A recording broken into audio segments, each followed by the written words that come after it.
Просто не знаю, кому как, но мне это зрелище очень нравится. Конечно, они были понарядней. Тут сейчас они уже испортились, эти грибы, поганки. Ну, очень уж красиво они растут. Вот так вот. Ну ладно. Все, ухожу. И это зеленушка или курочка. Потому что у них вкус курочки. Зеленые рядовки. Шикарные, но уже поздний вечер. Может быть, цвет не очень будет хороший. Так она ярко-зелененькая. Это млечники, горькушки. Они съедобные после отмачивания и отваривания. Первый отвар сливают, потом их еще варят, потом уже едят. Такие поганки я пока не ем.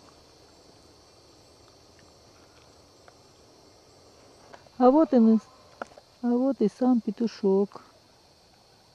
Это серая рядовка, настоящая. Бывают, конечно, ложные, но он очень даже хороший. Сразу видно. Ножка беленькая.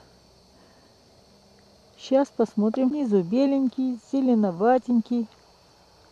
Может быть. Вот такой вот. Ножка немножко у него уже дождливые погоды. Немножко потемнело в середине. А так они беленькие. Бывает пусто в середине. Просто нарядный гриб. А петушок один, потому что охотников очень много на них. Здесь все гуляют, их собирают. А этот спрятался в елке. Я его и нашла. Ну, как красиво растет. Просторно ему.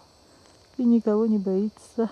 А этот петушок зарылся в мох. Вот серая рядовка. Вот она какая вкусненькая.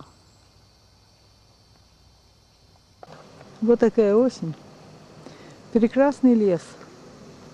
Я иду и думаю, дымком пахнет, как бы тут народ не был в этой столовой, а народа нет.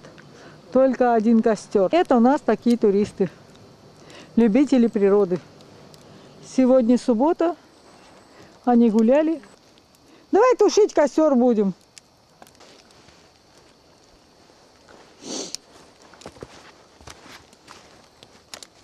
Компания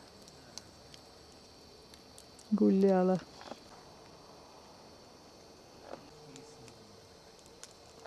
Такой костер в лесу, брошенный. Люди здесь были. Не люди, а